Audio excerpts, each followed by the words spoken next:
দেখুন ভিউয়ার্স, আমাদের বাড়ির পিছনের দৃশ্য কত সুন্দর, দৃষ্টিনন্দন। এত সুন্দর গ্রাম আর এত সুন্দর ভিউ খুঁজে পাওয়াই খুব দুরূহ। এখানে আমরা বাস করি ফাঁকা বিলের ভিতরে। খুব সুন্দর জায়গা, চারিপাশে শুধু বিল আর বিল, হ্যাঁ, ঘের আর ঘের, সব মাছের ঘের।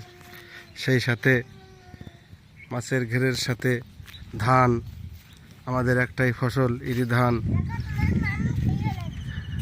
সমস্ত মাঠ জোড়া সবুজে অরণ্যে ঘেরা। এটাই আমাদের প্রকৃতি, এটাই আমাদের বাংলাদেশ। আমরা বাঙালি, আমরা মাছে ভাতে বাঙালি। এটা আমাদের প্রিয় স্বদেশ। আমরা গ্রামে বাস করি। দেখেন যত দূর চোখ যায় শুধু বিল, শুধু মাছের ঘের।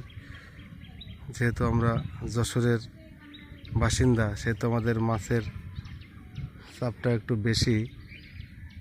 আর ধান শুধু একটা ফসলই হয়, সেটা হচ্ছে ইরি ধান।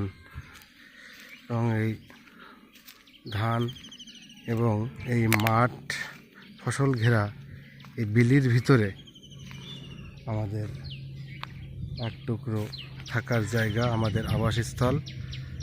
এটা হচ্ছে আমার আবাসস্থল, এটা আমার বসত বাড়ি, বসত ভিটা।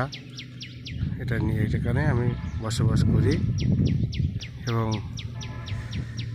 সবুজ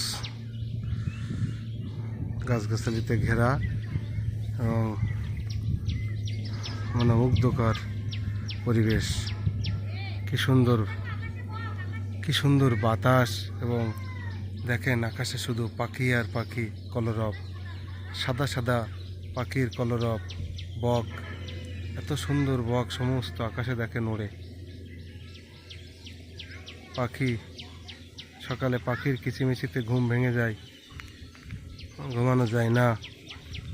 এত সুন্দর পরিবেশ।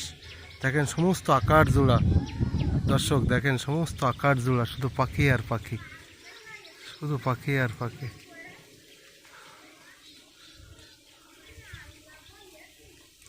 সমস্ত আকাশ জোড়া শুধু পাখি, পাখির কলরব এবং দুদিনা বাতাস। ও সত্যিই খুব অসাধারণ, সত্যিই অসাধারণ, সত্যিই অসাধারণ।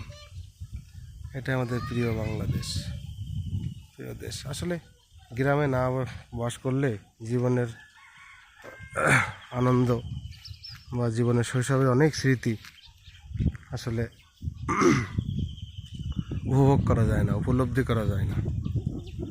তো আজকে এই পর্যন্ত। পরবর্তীতে কোনো সুন্দর স্থান বা দৃশ্য নিয়ে আপনাদের মাঝে আবার হাজির হব। তো সবাই ভালো থাকেন, রাখি। আল্লাহ হাফেজ।